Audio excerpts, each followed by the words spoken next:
Et comment c'est chiant la littérature. Et voilà la phrase qu'un ami m'a dit. Je n'ai pas quoi su lui répondre sur le moment. J'ai donc commencé à imaginer un début de réponse. Mais le problème, c'est comment rendre quelque chose d'intéressant alors que ça ne l'est pas tout le temps en fait. Je suis donc arrivé à cette autre question. Qu'est-ce que moi je trouve d'intéressant dans la littérature? La réponse m'est venue par un souvenir. Léon Bloy avait écrit ceci sur Maupassant. La parfaite stupidité de jouisseur est manifestée par des yeux de chien qui pissent. Et est-ce que vous voulez voir la tête qu'avait Maupassant? La voici. Mais je sais pas, sur le coup ça m'avait fait rire. Et vous savez ce qu'il se passe quand des personnes aussi habiles avec leurs plumes se détestent? Ils se clashent. Ouais, et notamment sur 17 générations consécutives, si possible. Par exemple, on a Flaubert qui dit de Musset: c'est un esprit eunuque. La couille lui manque, il n'a jamais pissé que de l'eau claire.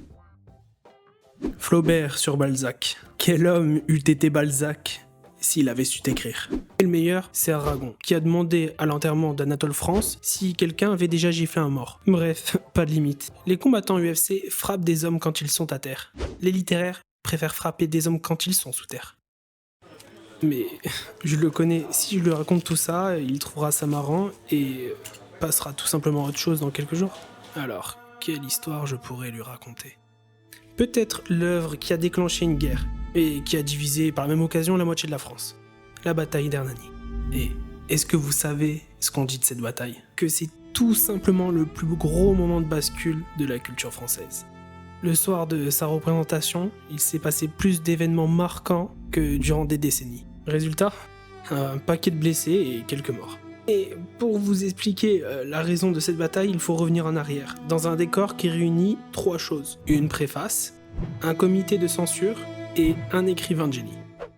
Commençons d'abord par l'écrivain que je suis sûr vous connaissez, parce que peu importe où vous habitez, je peux être quasiment certain qu'il y a une rue à côté de chez vous qui porte son nom. Victor Hugo. Et en ce qui concerne la préface qui a porté vraiment problème, la voici. En 1927 paraît dans la préface de la pièce Cromwell un manifeste, qui sera pour cette nouvelle génération d'écrivains ce que la boussole eût été au marin. Mais au même moment, elle sonnera un coup d'alerte parmi les royalistes. Un nouveau mouvement est en train de se former parmi cette génération. Et si on se penche sur cette préface, elle ne semble pas vouloir suivre la trace des néo-royalistes. Notre dernier ingrédient sera le comité de censure, qui est directement la solde du roi. Bref, c'est les méchants. Pourquoi?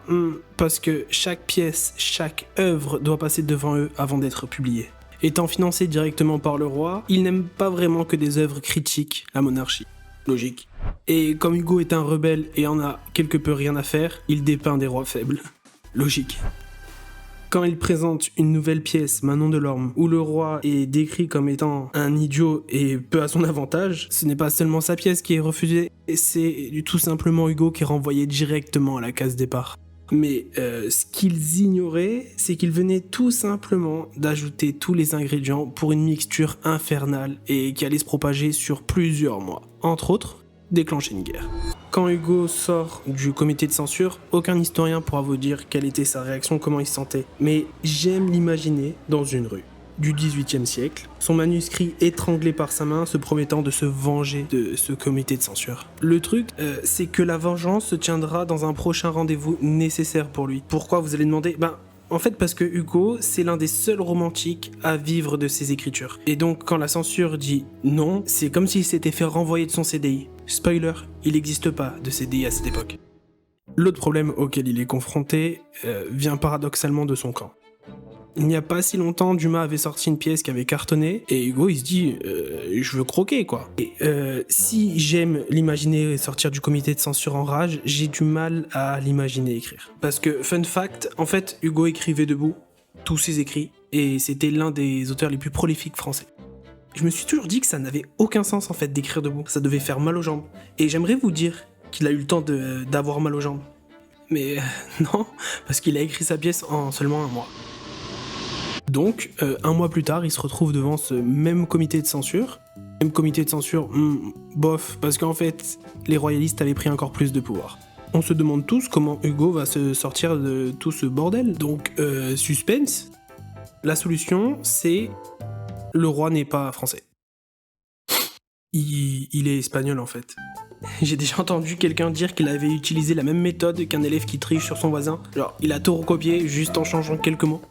Mais le truc, c'est que le comité de censure n'avait pas vraiment le choix. La presse faisait pression et interdire une nouvelle pièce d'Hugo revenait à lui donner de la légitimité et beaucoup de buzz pour l'époque. Pour pas avoir à être confronté à quelque chose qui leur échappe, ils ont dû accepter la copie d'Hugo. Cette fois, je l'imagine sortir du bureau, les jambes bien écartées tel un cow-boy, prêt à gifler le premier qui croise. Mais la vérité, c'est qu'il est sûrement sorti comme on sort d'un conseil de guerre ennemi, avec la promesse d'une guerre surtout qui porterait le nom de sa pièce. Si vous avez trouvé cette étape compliquée pour Hugo, sachez que c'était vraiment la plus simple. Parce que qui dit pièce de théâtre dit répétition. Et décrire les répétitions d'Hernani comme étant simples, c'est un gros euphémisme. Tout se déroule au théâtre français et non pas à l'Odéon. Alors, en gros, l'Odéon c'est le théâtre romantique et le théâtre français c'est le théâtre des royalistes. Hugo récupère l'endroit et la troupe qui va avec. Donc, il ne joue pas seulement sur le terrain de ses ennemis, il joue avec l'équipe de ses ennemis. Et ça vous étonnera pas de savoir que Hugo s'est pris la tête avec les comédiens plusieurs fois, notamment la comédienne principale. Pourquoi ? Parce qu'elle refusait de dire certains vers, les trouvant trop ridicules. Ce qu'il faut bien comprendre, c'est qu'en réalité, tout allait se jouer dès la première représentation. Soit la pièce était un succès et la gloire l'attendait, soit c'est une catastrophe et on peut dire adieu au romantique. Mais alors qu'il était en répétition, plusieurs articles sortent dégommant la pièce. C'est comme si un film qui n'était pas sorti se faisait démonter alors que personne ne l'a vu. Et le seul résultat que la presse donna, ça a été encore plus de tension dans tout ce tapage. Mais le plus gros problème avec les médias, ça va être un jour. Hugo lit dans le journal que sa pièce entière a été publiée. Quelqu'un dans le théâtre l'avait trahi. Le truc, c'est qu'il y avait un mécanisme pervers derrière tout ça. C'était certains passages, et si on y regardait de plus près, le texte avait été modifié. Ou plutôt, on l'a dit. Et il ne fallait pas réfléchir très longtemps pour comprendre la manœuvre des royalistes derrière tout ça. Tout ce qu'ils espéraient, c'est que le public soit contre la pièce avant même sa première représentation. Imaginez pour les comédiens, Hugo, les romantiques, l'ambiance dans laquelle ils étaient. Mais nous sommes le 24 février 1830, et demain se tiendra la première. Les romantiques étaient les moins nombreux, et à cette simple idée, on peut imaginer leur angoisse. Donc, ils n'ont pas dû vraiment trouver le sommeil, alors que les royalistes, les dramaturges néoclassiques, la moitié de la France en fait, se préparaient à écraser les ambitions romantiques. Et Hugo dans tout ça.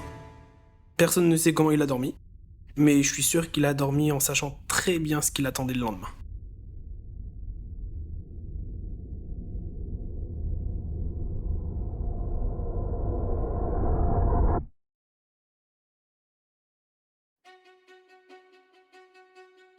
La salle avait commencé à se remplir bien avant le début de la pièce. Le spectacle commençait à 20h, mais dès 13h, l'armée romantique était en place, dans la fosse. Juste après eux, un groupe arrive. Ils sont nombreux, et les personnes qui travaillent au théâtre remarquent que leur ticket est nominatif. Une couleur rouge et avec un mot écrit dessus en espagnol, Hierro. Ce groupe aura une grande importance pour la suite de cette histoire. Enfin viennent tous les autres. Par tous les autres, j'entends les ennemis de la pièce. Le début commence extrêmement mal pour les romantiques, parce que leurs ennemis se tiennent juste en haut. Les romantiques reçoivent des tas de déchets. Et ce n'est pas fini. Chaque réplique longue se fait ultra siffler. Et il semblerait que les royalistes visent toujours juste. Rappelez-vous des fuites. En fait, ils ont le texte juste avec eux, et savent à quel moment il faut siffler, à quel moment il faut se taire, à quel moment il faut jeter des déchets.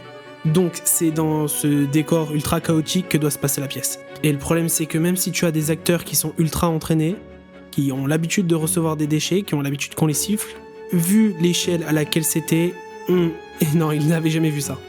Et le pire c'est que les effets de tirade, elles tombent tout simplement juste à plat en fait. Alors, quand arrive la tirade la plus importante de la pièce, c'est une tension dingue qui s'installe parmi les acteurs, parmi le public et parmi Hugo qui se trouve juste derrière. Les royalistes la connaissent et savent que c'est à cette tirade qu'ils vont devoir siffler le plus fort. L'acteur commence et avant même qu'ils aient eu le temps de siffler, il termine sa tirade. J'imagine bien leur tête, parce qu'ils ont tout de suite compris ce qui se passait. Cela ne pouvait signifier qu'une seule chose. Hugo avait raccourci lui-même ses tirades. C'était une dinguerie.